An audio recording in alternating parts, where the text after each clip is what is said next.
حضرت سلطان ایوب کتال نے ماڑی پور مخدوم رشید میں حضرت عبدالرشید حقانی کے صاحبزادے حضرت مختوم ابو بکر کی آغوش میں آنکھ کھولی۔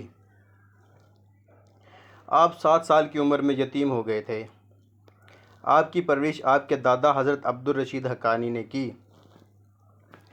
باطنی تعلیم دادا سے حاصل کی۔ آپ تمام دن عبادت میں مشغول رہتے تھے اور شام کو بچڑے لے کر جاتے تھے۔ آپ کی شادی حضرت سید ایوب ماچینی کی دختر نیک اختر بی بی فاطمہ سے طے کر دی گئی تھی۔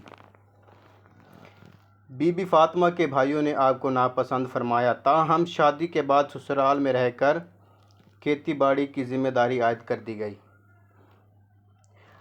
ایک دن آپ مراقبہ میں مشغول تھے، اسی اثناء میں آپ کے برادر نسبتی حضرت سلیمان وہاں پہنچے تو انہوں نے دیکھا کہ پرندے فصل کا نقصان کر رہے ہیں۔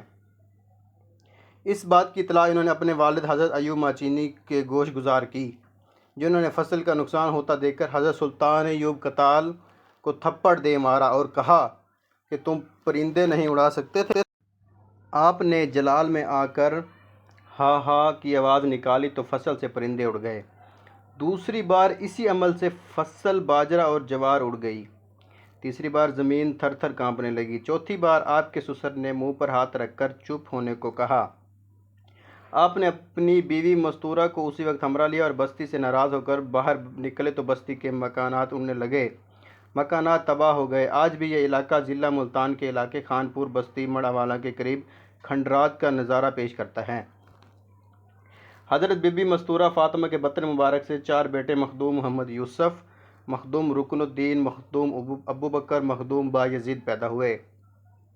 آپ نے مکان بنانے کی ٹھانی تو ایک قوم کے زمینداروں نے آ کر روک دیا اور کہا کہ یہ زمین ہماری ہے۔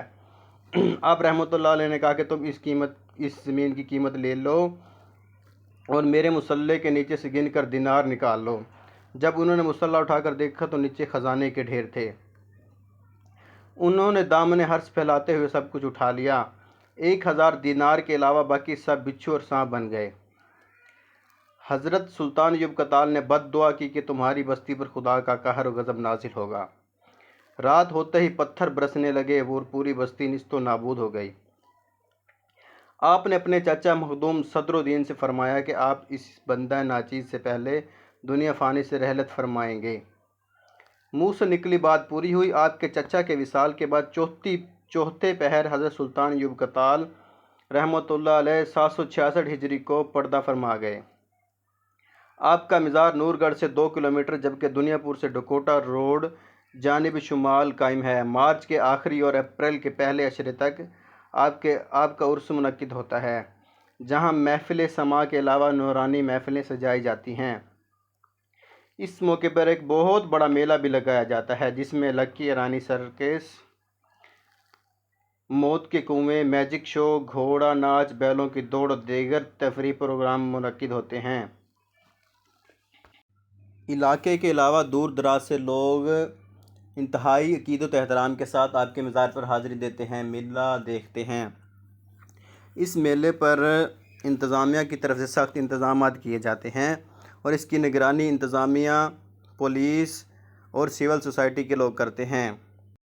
میلہ شروع ہو چکا ہے اور میلے میں ہر طرح کے بازار لگ چکے ہیں۔ کھانے پینے کی اشیاء، مٹھائیوں کی دکان، پکوڑے سموسوں کی دکان، بچوں کے کھلونے، مٹی کے برتن، ہر طرح کی دکانیں سج چکی ہیں۔ لوگ بہت لطف اندوز ہو رہے ہیں۔ دور دراز سے لوگ اپنی حاضری پیش کر رہے ہیں۔